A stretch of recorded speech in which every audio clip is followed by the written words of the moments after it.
Assalamualaikum warahmatullahi wabarakatuh. Waalaikumsalam warahmatullahi. Alhamdulillahirabbil alamin. Segala puji bagi Allah Subhanahu wa taala yang telah memberikan kepada kita semua segala nikmat yang kita peroleh dari kita bangun tidur hingga besok kita ketika dijemput oleh Allah Subhanahu wa taala tak terhingga, bahkan kita tidak mampu menghitungnya. Dan segala puji bagi Allah yang telah mempertemukan kita dengan bulan Ramadan di tahun yang ke-1447 Hijriah, bulan yang penuh ampunan, rahmat dan keberkahan. Semoga kita nanti bisa mendapatkan maghfirah dari Allah Subhanahu wa taala serta termasuk golongan orang-orang yang muttaqin.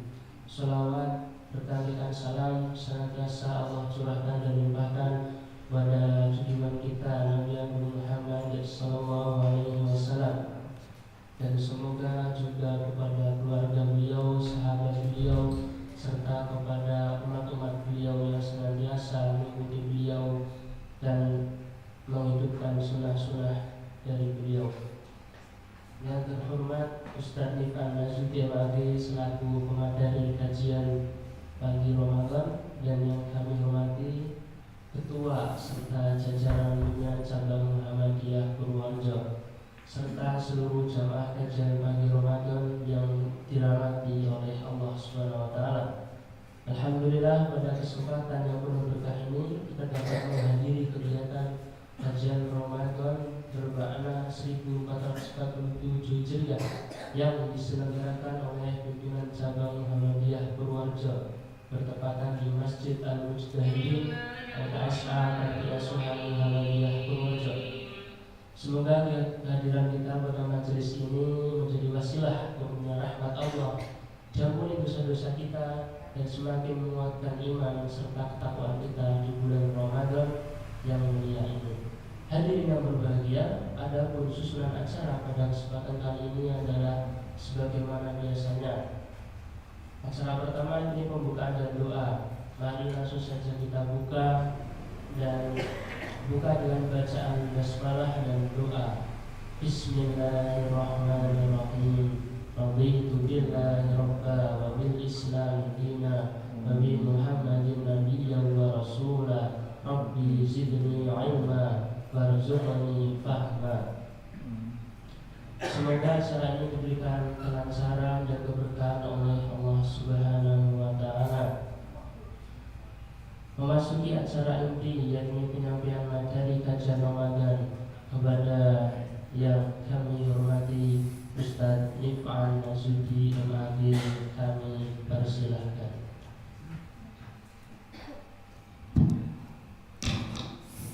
Assalamualaikum warahmatullahi wabarakatuh. Alhamdulillahirabbil alamin. Allahumma shalli ala nabiyyina Muhammadin wa ala alihi wa ashabihi ajma'in. Amma ba'du. Ma'asyiral muslimin, ibu bapak, adik-adik yang berbahagia, kita lanjutkan materi hadis arba'in. Ini hadis tentang takdir, Pak ya. Ini bagaimana kita memahami nanti takdir berkaitan dengan hadis ini. Kemudian Bapak Ibu yang sebagai pengantar juga, dalam ajaran Islam ini kalau ada pembahasan suatu bab, suatu perkara, itu tidak bisa cukup hanya dengan satu dalil. Jadi kalau dalam bahasa majelis tarjih, berdalil itu harus utuh, bulat, tidak boleh sepotong-potong, dan harus secara komprehensif. Nah, Ibu Bapak, nanti kita kaitkan hadis ini dengan surat Al-Mu'minun juga. Inilah hadis yang keempat dari Abdullah Ibnu Mas'ud, anaknya Pak Mas'ud. Nama panggilannya Abu Abdurrahman, Abdullah bin Mas'ud radhiyallahu anhu. Beliau berkata, haddatsana Rasulullah sallallahu alaihi wasallam wa huwa shadiqul masduq. Nabi Muhammad SAW menurut pernyataan Abdullah ibnu Mas'ud, wa huwas shadiqul masduq, orang yang jujur dan dapat dipercaya. Inna ahadakum, sesungguhnya kalian semuanya, yujma'u khalquhu fi batni ummihi arba'ina yauman nutfah, kalian semuanya diciptakan Allah di perut ibumu itu selama 40 hari sebagai nutfah. Nutfah itu campuran antara sperma laki-laki dan telur wanita. Kemudian summa yakunu 'alaqatan mithla dzalika, kemudian menjadi 'alaqah, sesuatu yang sangat lengket menempel di rahim, seperti itu juga. Tsumma yakunu mudghatan mithla dzalika, kemudian menjadi gumpalan daging seperti itu juga. 40 nutfah, 40 alaqah, 40 mudghah, 120 4 bulan. Tsumma yursilu ilaihil malaku, kemudian Allah mengutus malaikat. Fayanfukhu fihi ruhu, ditiupkanlah roh. Wa yu'maru bi arba'i kalimatin, malaikat diperintahkan untuk menetapkan 4 perkara. Bikat bi rizkihi, untuk menulis rizkinya. Wa ajalihi, yang kedua adalah ajalnya, kematiannya. Yang ketiga adalah amalnya, perbuatannya. Yang keempat adalah wasyaqiyun au sa'idun, kelak akan termasuk orang yang celaka atau bahagia. Tuliskan rizkinya, tuliskan ajalnya, tuliskan amal perbuatannya, dia berbuat baik atau jelek. Syaqiyun au sa'idun, yang terakhir yang keempat, dia kelak celaka atau bahagia. Fa wallahi, demi Allah yang tidak ada, la ilaha ghairuhu, tidak ada Tuhan selain Allah. Inna ahadakum, ini bahasanya sekarang tidak bahas rizki, tidak bahas kematian, tapi bahas masalah amal perbuatan orang. Inna ahadakum la ya'malu bi amali ahlil jannati, orang ini hidupnya, perbuatannya perbuatan ahli surga pokoknya. Hatta yakunu bainahu wa bainaha illa dhira'un, sampai akhirnya antara dia dengan surga hanya tinggal 1 hasta. Tinggal ngelompat saja surga sudah didapat diraih. Tapi akhirnya dalam waktu yang singkat untuk menuju surga itu, ini maksudnya sebelum mati Pak ya, sebelum mati, fayasbiqu alaihil kitabu faya'malu bi amali ahlin nar, tapi kemudian ketetapan menulis lain, dia mengerjakan pekerjaan ahli neraka, akhirnya dia masuk neraka. Seumur hidupnya baik terus, seolah-olah dia sudah menjadi ahli surga, tapi di akhir hayatnya dia mengerjakan perbuatan ahli neraka, masuklah dia ke neraka. Wa inna ahadakum la ya'malu bi amali ahlin nar, ada yang seumur hidupnya mengerjakan perbuatan ahli neraka, jelek semua perbuatannya. Hatta ma yakunu bainahu wa bainaha, sehingga antara dia dan neraka tinggal segini juga, jelek terus dia. Fayasbiqu alaihil kitabu, ketetapan menulis lain, dia mengerjakan pekerjaan ahli surga, maka masuklah dia ke surga. Hadis riwayat Bukhari dan Muslim. Dalam sanad yang Bukhari, ini orang-orang yang menceritakan kepada Bukhari, baginda Rasulullah bersabda tadi didengar oleh Abdullah bin Mas'ud. Abdullah bin Mas'ud menyampaikan kepada Zaid bin Wahab, Zaid bin Wahab kepada A'mash, A'mash kepada Abul Ahwas, Abul Ahwas kepada Hasan bin Rubai, Hasan bin Rubai menyampaikan pada Al-Bukhari. Di kitab Al-Bukhari nomornya 3208. Hadis tentang takdir ini Pak. Cukupkah kita membahas takdir hanya dengan 1 hadis itu? Tidak cukup. Kalau hanya mengandalkan hadis ini, maka kita menjadi Jabariyah. Jabariyah itu manusia seperti wayang. Wis pokoknya tinggal ngikuti apa yang ditulis Tuhan saja. Tulis ngono ya ngono, tulis ngene ya ngene. Nah, ahli sunnah kita ini ndak begitu, Pak. Kita bukan Jabariyah manusia sing kepeksa, bukan. Kita ini manusia bebas, tapi masih ada ikatan dengan Allah. Nah, karena mendengar hadis ini, nun sewu, nanti nun sewu yang masalah takdir nanti dulu nggih. Penciptaan manusia yang tadi itu ada juga dalam surat Al-Mu'minun. Walaqad khalaqnal insana min sulalatin min tin. Diciptakan dari sari tanah. Kalau Adam dari tanah, anak cucunya dari sari tanah. Tsumma ja'alnahu nutfatan fi qararim makin. Kemudian dari tanah itu, Pak, ya, manusia ini makan nasi itu sumbernya dari tanah. Sari-sari tanah diserap oleh pohon padi, akhirnya menjadi buah padi. Buah padi akhirnya kita makan. Itu yang nabati. Yang hewani sama juga. Kambing, sapi, ayam itu juga makan makanan yang sumbernya dari situ. Kambing makan rumput, rumput itu sumbernya dari tanah juga, akhirnya daging dimakan manusia. Disimpan dalam tubuh manusia menjadi sel darah dan nanti menjadi sperma untuk laki-laki dan telur bagi wanita. Dari sari tanah itu. Kemudian kalau sudah bercampur, jadilah namanya nutfah. Tsumma ja'alnahu nutfatan fi qararim makin, ditempatkan di tempat yang kokoh. Tsumma khalaqnahu nutfata 'alaqatan. Nutfah ini kemudian menjadi 'alaqah. 'Alaqah ini adalah gumpalan darah. Itu sama dengan telur, Pak, ya.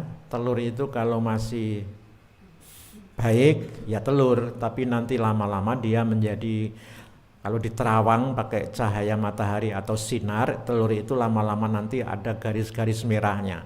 Nah, lama-lama nanti jadi darah itu. Setelah jadi gumpalan darah kemudian menjadi gumpalan daging. Nah, ini ayatnya. Ayatnya sama, tapi hadis yang tadi menjelaskan berapa alaqah, berapa nutfah, berapa mudghah. Nutfah 40 hari, mudghah 40 hari, alaqah juga 40 hari. Nah, setelah 40 hari tadi itu dimasukkan roh, 120 hari yang terakhir tadi, 40 terakhir dimasukkan roh, dan kemudian mulailah Allah mengirimkan tulang belulang. Jadi yang berupa gumpalan daging itu di dalamnya kemudian diberi tulang belulang. Fa khalaq tsumma ansha'nahu khalqan akhar. Nah, ini Pak, ya, ini telurnya wanita, ini spermanya laki-laki. Laki-laki punya jutaan sperma sekali masuk itu, tapi nanti yang menembus telur hanya satu. Ini perkembangan janin seperti ini. Bapak Ibu, ayat ini juga menjadi dalil bahwa Tuhan yang sebenarnya itu hanya Allah. Tidak ada kitab suci agama di luar Islam yang menjelaskan ini. Kalau Tuhanmu itu pencipta manusia, kenapa Tuhanmu tidak pernah mengabarkan yang seperti ini? Berarti Tuhanmu palsu. Tuhanmu palsu. Apalagi Tuhan kok lahir ketika bumi sudah ada, manusia lain sudah ada. Semakin palsu lagi Tuhanmu itu. Tuhan kok lahir keri, lahirnya kok terakhir. Tuhan punya ibu yang lahir duluan. Lalu siapa yang menciptakan ibunya Tuhan itu? Nah, palsulah Tuhanmu itu. Kaya ngono kok ora mikir. Nah, gitu. Itu jadi ayat ini begitu, Pak. Inilah dalil bahwa Tuhan itu namanya Allah, tidak nama yang lain. Kalau ada yang masih mengatakan mereka itu ya Tuhan juga, cuma mereka menyebutnya nama begitu. Mereka bukan Tuhan. Antara Allah dan Allah itu beda. Allah itu tidak punya anak, sementara Allah kok punya anak, kan itu beda. Nah, di sana namanya Brahma. Tuhan kita Allah beda. Nah, dan yang Brahma itu tidak pernah menciptakan orang. Buktinya kitabnya tidak pernah menjelaskan bagaimana dia menciptakan orang itu. Nah, gitu Pak ya, Tuhan-Tuhan palsu itu disembah manusia. Ini tentang ayat ini termasuk hadis tadi, karena baginda Rasulullah itu bukan ilmuwan Pak ya. Beliau Rasul. Rasulullah itu bukan ilmuwan, tidak pernah kuliah. Sehingga semua ilmunya itu dari Allah. Beliau kan hanya diutus saja, menerima sumbernya dari Allah kemudian disampaikan pada kita.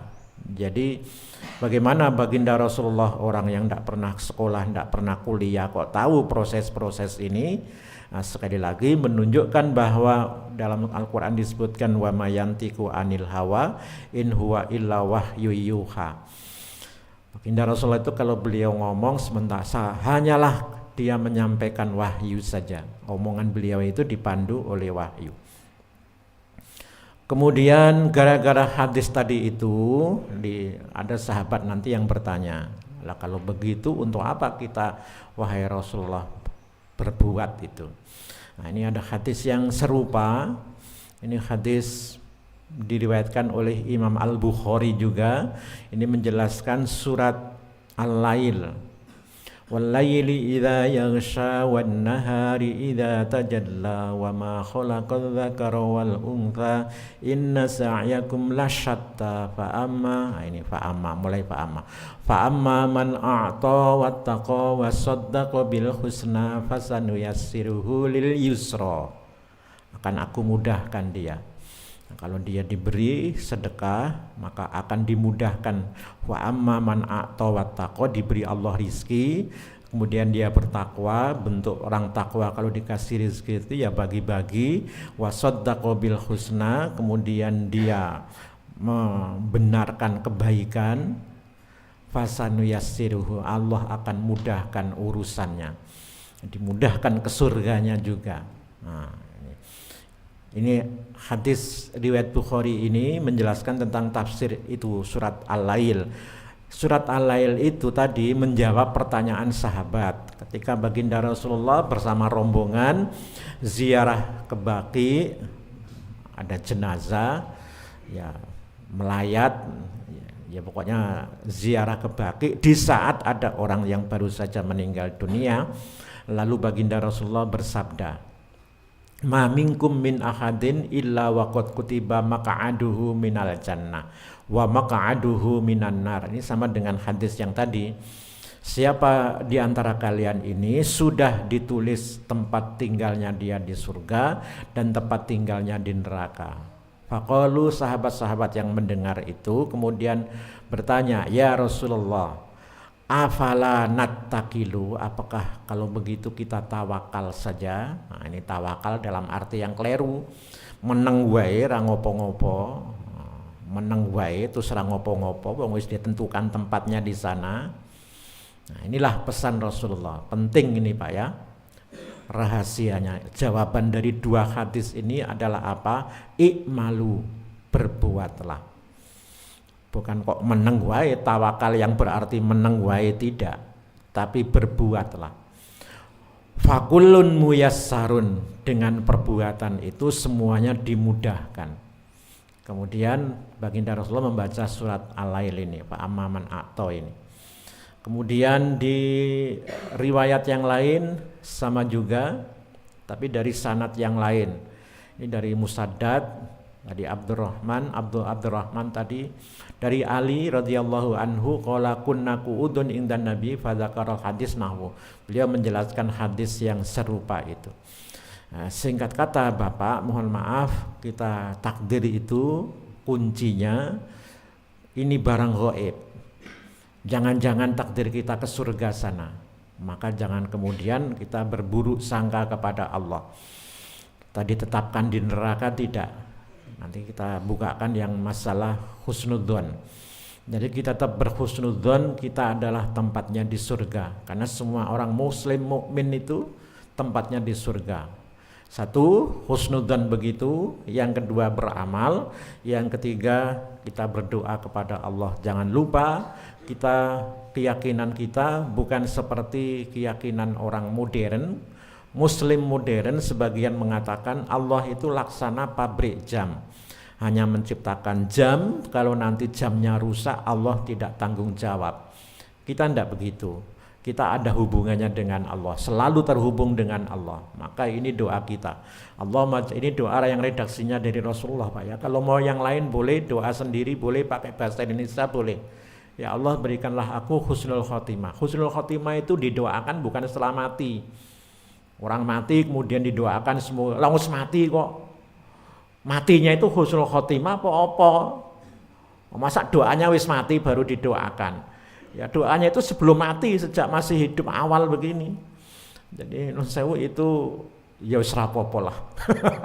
Untuk nyenengke sing keluarga duka, mugi-mugi husnul khotimah. Lah wis mati kok. Orang mati itu hanya dua, dalam keadaan husnul khotimah atau su'ul khotimah. Hanya dua orang mati itu. Wis munggah kelas. Lah wis munggah kelas kok ya didongake muga-muga munggah kelas. Wis munggah kelas kok. Nek ra munggah kelas ketinggalan, tapi nek sewu Bapak Ibu nggih saiki sekolahan kira ana sing kaya ngono, Pak. Munggah kabeh, lulus kabeh. Wis lulus didoake lulus. Ora lulus kok didoake mugi-mugi lulus. Wis ora lulus kok. Nah, jadi doa husnul khotimah ini sejak masih hidup. Bukan ketika mati baru didoakan. Allahumma ja'alhu. Sekali lagi Pak ya, kalau tidak hafal begini tidak apa-apa, pakai bahasa Indonesia saja. Ya Allah, mugi-mugi kaula panjenengan paringi husnul khotimah. Tidak apa-apa begitu pakai bahasa Indonesia. Akhir yang baik ya Allah, akhir perbuatan amal kita adalah amalnya ahli surga. Allahumma ja'al khaira umri akhirahu. Ya Allah, jadikanlah sebaik-baik umurku adalah akhirnya. Dan jadikanlah khaira amali khawatimahu. Penutup amalku adalah yang terbaik. Wa khairu ayyami yauma alqaka. Sebaik-baik hariku adalah hari ketika aku bertemu engkau. Bapak, Ibu, mohon maaf, termasuk penjelasan husnul khotimah itu. Husnul khotimah itu keadaan amal dia, Pak ya. Amal dia, perbuatan dia, bukan perbuatan orang lain. Mohon maaf, sahabat Ali bin Abi Thalib yang tadi termasuk menjadi sanad hadis ini, Ali bin Abi Thalib itu beliau mengimami sholat subuh. Perbuatan beliau adalah ngimami sholat subuh. Akhir hayat beliau begitu. Adapun perbuatan orang yang tidak senang sama Ali, membunuh Ali. Jadi Ali itu perbuatan dia bukan perbuatan orang lain, adalah ngimami sholat subuh. Dibunuh orang yang tidak senang sama Ali. Nah, jadi mohon maaf, jangan dilihat dibunuhnya itu. Lihatlah kepada sholatnya dia. Dia mati dalam keadaan sholat itu tadi. Jadi mohon maaf, keadaan dia tidak menentukan husnul khotimah atau su'ul khotimah. Umar bin Khattab juga dibunuh orang, Ali bin Abi Thalib dibunuh orang, sahabat yang sebelum Ali, Utsman juga dibunuh orang, malah dibunuh rame-rame itu. Di demo orang ribuan orang, demonya mau bunuh, bukan demonya mau orasi pidato, bukan. Anaknya Ali yang namanya Husain juga dibunuh juga, kepalanya dipotong, dibawa ke Syria, akhirnya dikubur di Mesir. Terbang kemana-mana itu kepalanya Husain itu. Kakaknya Husain yang bernama Hasan sama juga itu, dibunuh oleh istrinya, diracun atas rayuan daripada khalifah anaknya Muawiyah yang namanya Yazid. Yang begini-begini bukan ngerasani Pak ya. Ini menceritakan sejarah orang Islam. Jadi bukan ngerasani Yazid, bukan ngerasani Muawiyah. Yazid itu merayu kepada istrinya Hasan, bojomu racunan, engko nek mati kowe tak rabi. Nah itu. Nanti Bapak nun sewu nggih, kalau ada waktu lihat saja di Google berapa kali Hasan itu menikah. Puluhan kali Pak. Puluhan kali nikah cerai. Salah satunya dengan wanita yang meracun itu. Dirayu begitu, kemudian setelah mati wanita itu nuntut janji kepada Yazid. Wis mati bojoku, laku kapan mau rabi? Lah kowe wae wani mateni anake Ali putune Kanjeng Nabi, apa meneh aku? Itu celakanya orang yang khianat itu. Gitu Pak ya. Jadi ini satu kesatuan. Hadis-hadis ini yang terakhir, hadis tentang doa ini Ada kita kaitannya dengan Allah, kita jangan hanya karena kita tidak tahu, sekali lagi posisi kita ini, takdir kita itu tulisan apa, kita tidak tahu, itu barang gaib, itu keimanan yang terkait dengan sesuatu yang gaib, maka kita pesan Rasulullah tetap berbuatlah. Wa qala a'malu. Nah, nanti yang amal itu Pak ya. Kemarin saya tulis di mana Pak ya, yang amal itu wa qul ya'malu fasayarallahu amalakum wa rasuluhu. Ini tadi ada niat, ini kayaknya saya juga tulis di sini tadi, dilarang suudzon itu. Nah, ini masalah kematian juga. Husnudzon kita Pak, tidak boleh suudzon. Tidak boleh kita bersuudzon kepada Allah. La tamutanna ahadukum illa wa huwa yuhsinu billahi dhanna. Janganlah kalian mati kecuali dalam keadaan berbaik sangka kepada Allah. Kita sangkaan kita baik. Kita adalah takdir kita baik. Ditulis Allah dalam keadaan baik. Tidak boleh kita menduga yang ditulis oleh Allah itu jelek, tidak boleh. Nah itu jadi yang begini-begini harus disadari juga Pak. Jadi karena kita tidak tahu, harus diyakini juga kita tidak tahu kita ini tulisan kita apa. Tapi kemudian baginda Rasulullah mengajarkan kita harus meyakini kita ini ditulis oleh Allah dalam keadaan baik. Nah ini juga hadis qudsi diriwayatkan oleh Imam Ahmad. Allah berfirman, ana inda dzanni abdi bi. Kita menduga kita takdirnya di neraka, ya dituruti tenanan oleh Gusti Allah.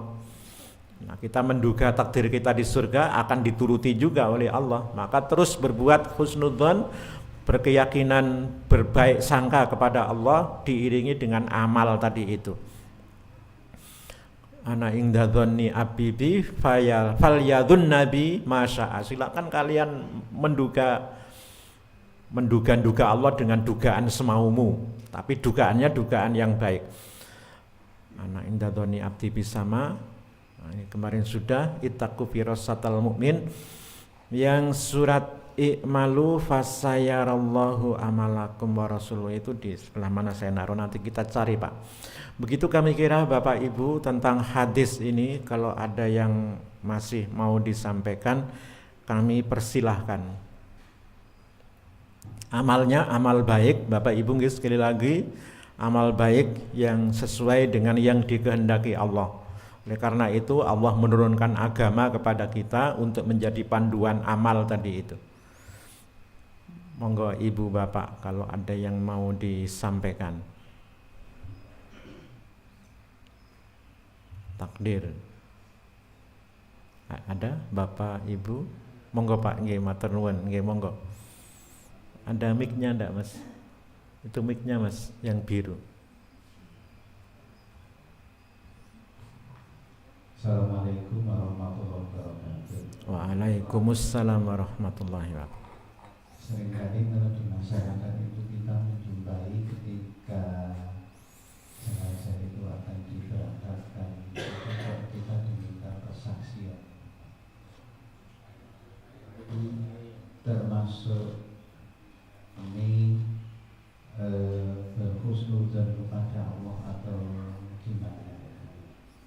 Biasa dipersaksikan kepada jamaah jenazah ini sahih. Apakah ketika kita mengetahui bahwa si fulan ini baik ini termasuk kita berhusnudzon kepada Allah? Demikian. Assalamualaikum warahmatullahi wabarakatuh. Waalaikumsalam warahmatullahi wabarakatuh. Saksi itu disumpah Pak ya. Kamu ngomong begitu kenyataannya tidak, berbahaya itu. Nah, saksi itu kalau di pengadilan kan disumpah. Ada namanya syahadatuz zur, kesaksian palsu. Omongannya kalau kenyataannya rapodo. Jadi okelah silakan ngomong apa saja. Niki piyantun saya ini dalam hatinya, yo aku ngomong saya ben seneng kayak keluarga nih. Jan-jane wonge kaya ngono mosok dibilang saya. Jadi antara kenyataan dan gitu Pak, intinya begitu. Jadi Dan mohon maaf Bapak, mohon maaf, zaman Nabi itu mohon maaf, tidak ada acara pelepasan jenazah itu. Kumpul ke wong terus raono. Apa buktinya? Tukang sapunya masjid Nabi itu loh, sampai Nabi tidak tahu kalau dia meninggal dunia itu. Coba Pak Badar bayangkan itu. Tukang sapunya masjidnya Nabi itu meninggal dunia, Nabi itu tidak tahu. Meninggal dikubur itu Nabi goleki. Iki ning ndi sing biasane nyapu. Jadi tidak ada acara-acara begitu. Nah, jadi setelah meninggalnya dia disebut-sebut wong kaya apik ya. Saiki serana meneh sing nyapu masjid kaya dia. Nah gitu. Durung ana jamaah teko wis semua sudah disiapkan sama dia. Nah, itulah kesaksian orang.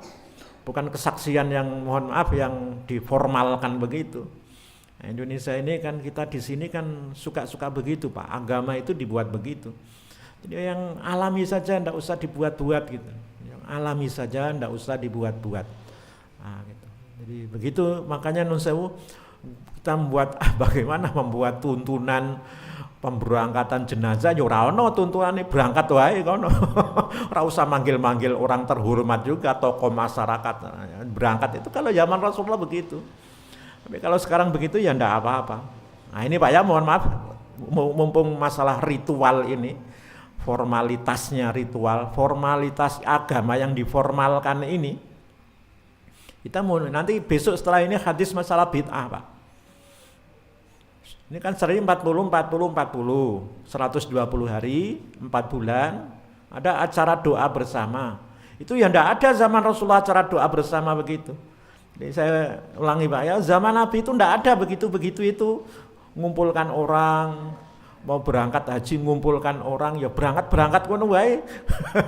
Zaman Nabi begitu, ndak kayak sekarang itu ngumpulkan orang, doa bersama, acara 40 hari, 40 yang 4 bulanan itu ngundang orang supaya didoakan gitu.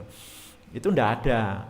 Tapi kalau kita berdoa bagaimana Pak? Ya ndak apa-apa juga. Masa orang berdoa dilarang?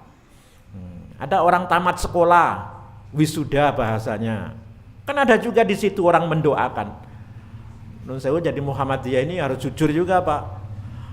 Kalau dia berani mengatakan doa waktu bayi 4 bulan kandungan itu kita doa katanya bid'ah, ya acara wisuda itu aja ana doa-doanan. Wis pokoke wisuda wae ora usah nganggo doa-doa. Doa itu kan ibadah. Nah, kalau ibadah harus nurut Nabi. Kalau nurut Nabi ora ono, kalau ora ono kemudian disebut bid'ah gimana? Jadi wong mau ya doa-doa silakan saja. Tapi jangan diyakini itu, yang penting itu. Jangan diyakini ini dari Rasulullah. Rasulullah enggak pernah begitu.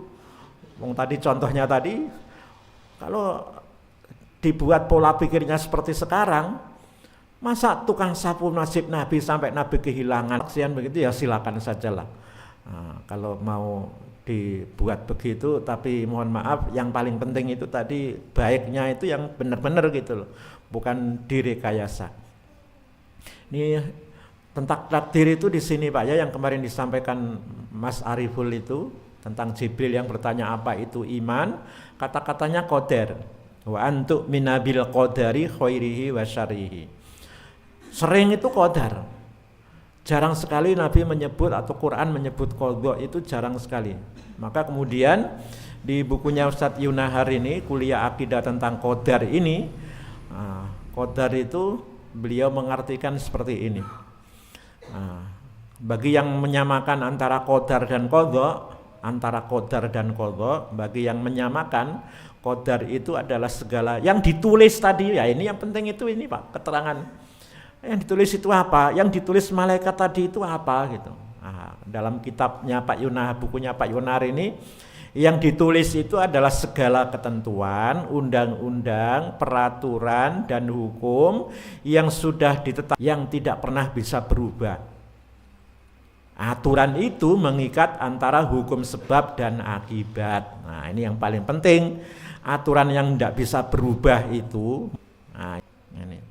Di halaman 177 begitu, di halaman 191 hikmah beriman pada qadar tadi itu, karena qadar itu adalah aturan-aturan Allah, maka Manusia harus tahu, mempelajari, memahami, setelah itu mematuhi aturan-aturan tadi itu supaya dia selamat dunianya dan selamat akhiratnya. Nah, gitu ceritanya Pak. Yang paling penting itu. Nah, ini contoh. Ini mohon maaf, usia tulisan ini sudah lama sekali Pak ya. Usia tulisan ini sudah lama sekali. Nah, sejak Jokowi dicalonkan pertama kali oleh Surya Paloh di Google akhirnya saya menemukan gambar seperti itu. Jadi usianya sudah 10 tahun lebih, 11-12 tahun ini usia tulisan saya ini. Nah, ada gambar seperti itu. Kemudian waktu itu rame juga dukung-mendukung. Ternyata yang mendukung Jokowi dicalonkan sebagai presiden adalah namanya Musda Mulia, Profesor Doktor dari Sulawesi Selatan. Dia mengatakan homoseksual itu halal, asalkan suka sama suka. Nah, Musda Mulia, Ibu Profesor Doktor. Bencong itu takdiri Gusti Allah. Ngomongnya sembarangan. Jadi Musda Mulia itu yang ngomongnya begitu. Laki-laki seneng laki-laki. Ini kersane Gusti Allah wisan kaya ngono kuwi. Nek ora dikersaki Gusti Allah ya ora dadi. Ngawur tenanan. Nah, jadi ora ana Allah menciptakan menungsa kaya ngono kuwi, lah gunane digawe wong wedok kanggo apa? Kuwi berpasang-pasangan lanang karo wedok. Itu nafsirkan Quran guys pokoknya sak penak udele dhewe Pak. Wa min ayatihi an khalaqalakum min anfusikum azwaja. Itu ayat nikah itu. Di antara tanda-tanda kekuasaan Allah, Allah ciptakan istri-istrimu dari golonganmu sendiri. Lanang ya karo lanang, wedok karo wedok. Itu ayate wong homo itu Pak katanya dia. Sak penake dhewe. Jadi min anfusikum itu terjemahannya bagi orang-orang yang seperti Musda Mulia itu begitu itu. Dari golonganmu sendiri, maksudnya ya laki-laki dari laki-laki, jodohmu laki-laki.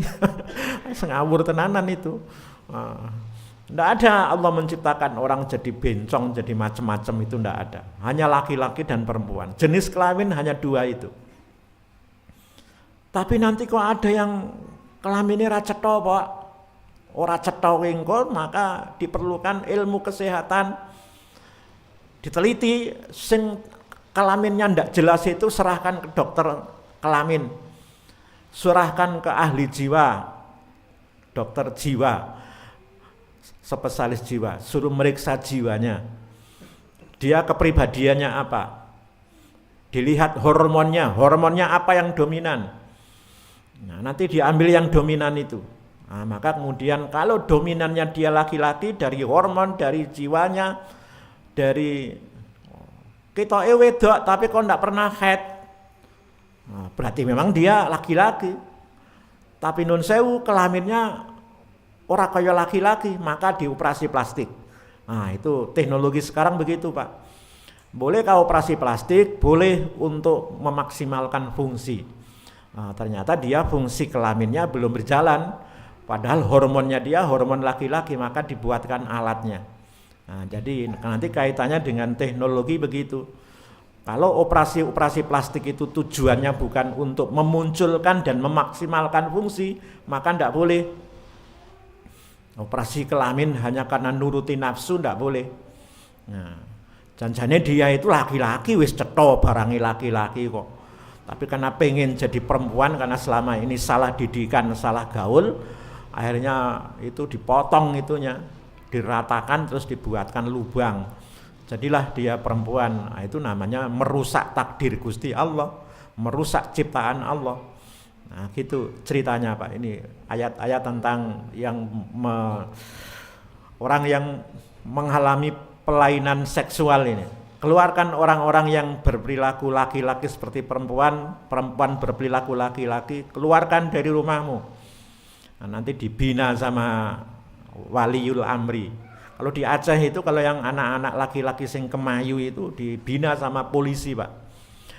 Kayak bahasanya kayak diasramakan oleh KDM itu loh. dibawa ke barak itu anak-anak yang begitu itu. Terus dilatih fisik macam-macam pokoknya jadi lanang. Nah, gitu ceritanya. Dikeluarkan dari rumah itu bukan dibuang Pak, tapi dibegitukan maksudnya itu.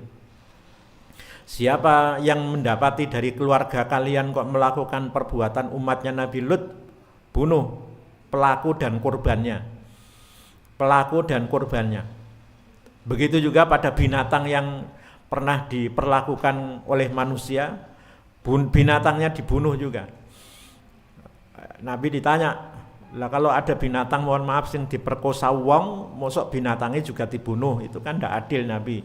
Kata Nabi, hewannya dibunuh kenapa? Karena nanti dia kalau tidak dibunuh menyebarkan penyakit kepada bangsa hewan. Nah itu keterangan beliau begitu.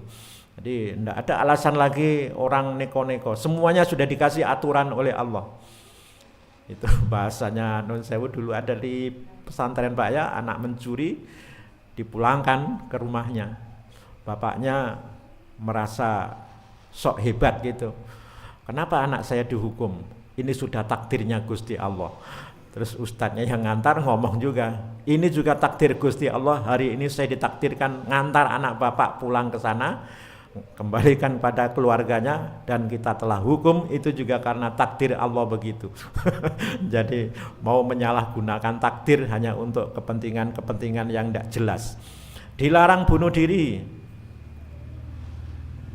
Nah, nanti ini yang doa, kaitannya dengan doa, dilarang bunuh diri. Nah, bunuh diri. Masa Allah menulis sesuatu yang Allah larang? Allah melarang. Ojo nyolong ya le. Gusti Allah gambarannya begitu. Ojo nyolong ya le. Lah kok malah Gusti Allah nuntut tangane saya iki kok nyolong tapi itu kan itu sudah takdir Gusti Allah. Lah Gusti Allah ki nglarang wong nyolong, lah masa nuntun tangane wong kok nyolong. Gimana? Itu kan bertolak belakang itu. Ini sudah disampaikan oleh Allah, jangan bunuh dirimu. Jangan bunuh dirimu. Ya enggak mungkin lah Allah itu menuntun tangannya orang untuk nusuk dirinya. Gitu.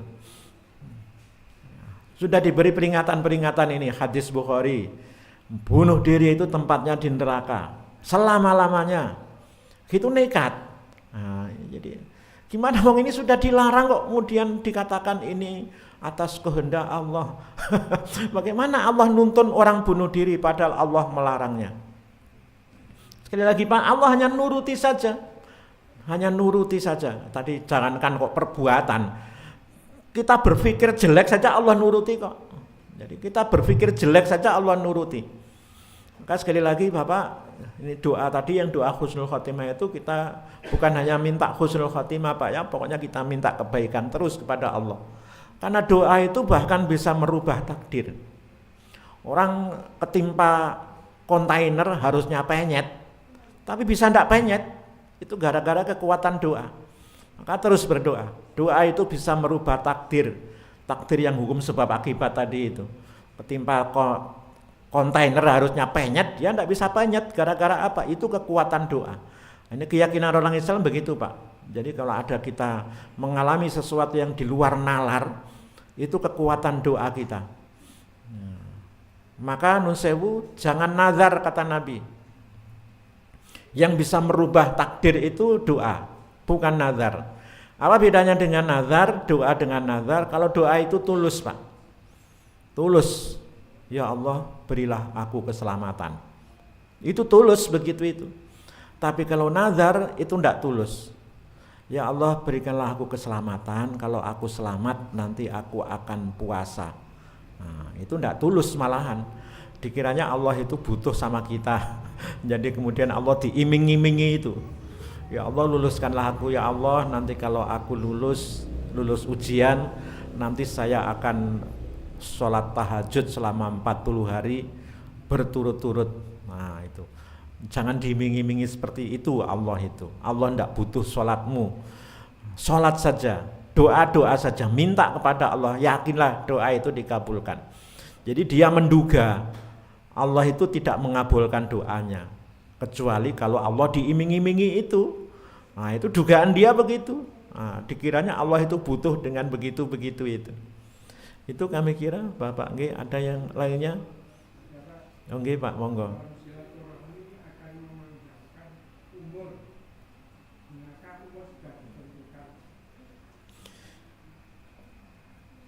Sebab akibat tadi Pak ya. Sebab akibat. Mohon maaf Pak, ini saya silaturahmi yang panjang umur itu yang begini Pak. Hanya ming teko ngobrol apa meneh ngrasani wong Pak.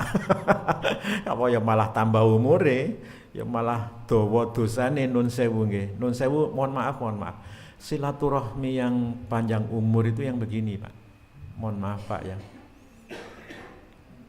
Alumni. Ini Pak, silaturahmi yang panjang umur itu. Saya bawa pengeras suara napa mboten nggih? Mana ini? Bisnis 5 tahun, sapi, saung, website, Forbes. Nek pengen silaturahmi itu mendatangkan rezeki, ya kita silaturahmi dalam hal begini Pak. Apa ini? Ini namanya Forbes Pak ya.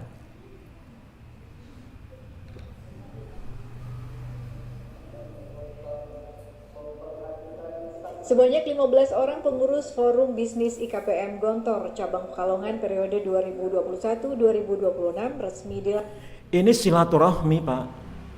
Inilah silaturahmi yang bener itu. Amin kumpul-kumpul ya malah ngentekke duit to. Ngundang penyanyi dangdut mangan-mangan. Ini silaturahmi itu yang mendatangkan rezeki itu. Pada Rabu siang 8 Desember. Pelantikan dilakukan oleh Ketua Umum Forbis IKPM Gontor, Agus Maulana di host. Agus Maulana itu kalau Bapak kapan-kapan lewat kota Subang, cari namanya toko ban mobil itu, Agus Lio Ban. Nanti panjenengan tanya, kenal Ustadz Nif Anda gitu. Oh itu dulu satu kelas dengan dia saya Pak. Dia keliling Indonesia Pak, pakai duitnya sendiri. Ketua Forbes, ndak ada gajinya dia. Ditunjuk oleh alumni-alumni yang berbisnis ini menjadi ketua umumnya. Keliling Indonesia itu nun sewu pakai duitnya sendiri.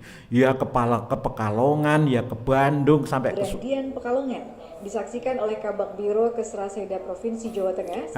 Ini Ustadz Irzal namanya dari Pekalongan, dia di Jawa Tengah ditunjuk sebagai kepala lembaga pesantren Muhammadiyah. Yang kemarin saya ceritakan berkunjung ke Pondok Darul Arkom Jono, kemudian beliau ngomong sama ketua PJM-nya, kok saya tidak mencium aroma pesantren itu orangnya ini, Ustadz Irzal ini. Ini di Pekalongan, organisasi bisnisnya.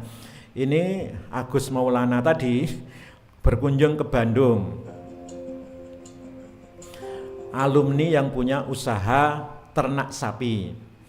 Ini kerjasama alumni Pak. Ngopeni sapi ini. Ada yang punya modal, ada yang punya rumput. Yang nyuplai rumput itu alumni Gontor. Muter di situ pokoknya. Ini namanya silaturahmi yang mendatangkan duit. Sewu.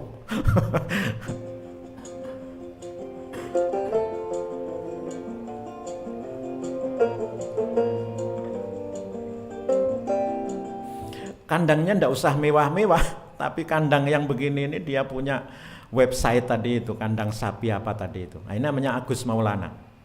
Bismillahirrahmanirrahim. Assalamualaikum warahmatullahi wabarakatuh. Rekan-rekan Forbis yang saya banggakan, siang ini saya berada di Kaung Lepi di Padalarang, Bandung Barat. Saya di Gontor itu punya kandang sapi Pak, punya peternakan sapi. Sing ngopeni alumni dan dia tidak dibayar, tidak mau dibayar. Dia orang kaya dari Kuningan, dari Kuningan Jawa Barat itu. Dia pokoknya sing ngopeni sapinya itu ya jadi tukang ngarit tenanan di Gontor itu. Itu alumninya begitu Pak. Itu namanya Aruman ini.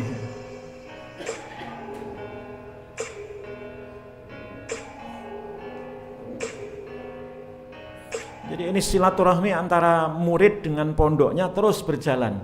Supaya ada hubungan tadi itu, Pak Aruman dari Kuningan ini Jawa Barat, itu ada alasan untuk datang ke pondoknya. Nah, dia buat kandang sapi di sana, itu miliknya pondok tapi dia yang ngopeni.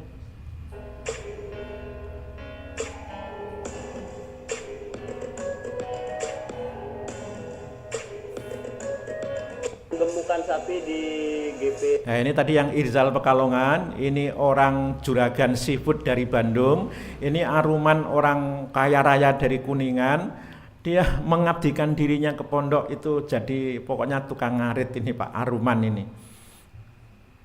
Guntur Putri 1 Mantingan. Oke guys, kita lanjutkan jalan-jalan ke lokasi ini. Nah, gitu ceritanya Pak. Terus ini Nun Sewu Pak, setiap angkatan santri Gontor itu punya grup sendiri-sendiri Pak ya, setiap angkatan itu. Dan yang Nun Sewu seperti angkatan saya itu ada nama, kalau ada nanti panjenengan boleh lihat di internet, diketik saja Kafala Yatim. Itu kan dari hadis Nabi, ana wa kafilul yatim, yang begini itu, saya dan pengasuh anak yatim nanti di surga begini. Jadi nama grup kita Pak Kafala Yatim. Itu tidak paksaan, sukarela. Siapa saja yang ada rizki dari Allah silakan sisihkan berapapun. Itu ada bendaharanya Pak ya, itu untuk membantu anak-anak yatim angkatan kita. Jadi teman-teman kita yang sudah meninggal dunia, yang masih meninggalkan anak usia SMA ke bawah, itu setiap bulan kita santuni. Jadi itu kesadaran Pak, jadi tidak ada paksaan. Kalau hari Jumat itu biasanya ada yang woro-woro di grup, ini Jumat berkah, silakan ingat keponakan-keponakan kita yang bapaknya sudah meninggal dunia, tolong sisihkan rezeki, begitu. Dengan begitu tadi itu panjang umurnya Pak gitu. Panjang umurnya. Jadi anak-anak yang harusnya ora kopen, mohon maaf jadi kurang gizi, akhirnya mohon maaf sakit. Takdirnya Allah kalau sakitnya parah itu ya semakin dekat ajalnya. Dengan cara begitu kita berusaha untuk tidak menyelamatkan, namanya itu. Setiap angkatan punya begitu. Nah, Nusewu bapak-bapak, adakah alma mater panjenengan yang punya grup-grup begini? Jadi ini makanya disebut nama ini Forbis, ini Forbis Yogyakarta. Nah, ini IKPM Kumoro. Ini Kumoro ini ngajak bisnis. Ada yang ini bisnis sederhana saja Pak. Alhamdulillah saat ini kita mengunjungi salah satu usaha alumni Gontor, yaitu Aquascape. Nah, bisa diceritakan sedikit bagaimana awalnya memulai usaha ini? Saya sebenarnya dari hobi, kemudian ternyata ini ditayangkan begini-begini ini di YouTube, di macam-macam, dengan harapan alumni anak-anak muda yang baru tamat, yang tidak punya bakat jadi ilmuwan, silakan terjun ke sini. Itu Pak Kiainya, rektornya Gontor itu Pak ngomongnya begitu. Jadi alumni tamat pondok Gontor sana, SMA di sana, kalau yang mau punya bakat ilmu jadi ilmuwan silakan kuliah. Yang tidak punya bakat jadi ilmuwan silakan masuk ke sini, Forbis. Jadi penyalurannya hanya 2 Pak. Jadi jadilah ilmuwan yang nanti ilmunya akan menjadi jariah. Kalau tidak punya bakat ke sana, jadilah orang yang berharta, hartanya nanti bisa menjadi amal jariah juga. Kan begitu pesan Rasulullah itu 3 Pak ya. Sodakoh itu sodakoh harta, au ilmin yungtafa'u, sedekah ilmu, atau anak gitu. Yang 3 itu ya, anak ya sudahlah, pokoknya kita usaha, pokoknya berkeluarga, punya anak. Yang 2 tadi diraihnya dengan cara begitu. Kalau punya bakat ilmu, masuklah ke lembaga pendidikan, kuliah. Kalau tidak punya bakat ilmu, salurannya ke sini, masuk ke Forbis, mulai belajar bisnis dari nol, nanti bergabung di situ, dibantu memasarkan, dibantu macam-macam. Ada Nun Sewu ini kayaknya ndak ada di sini.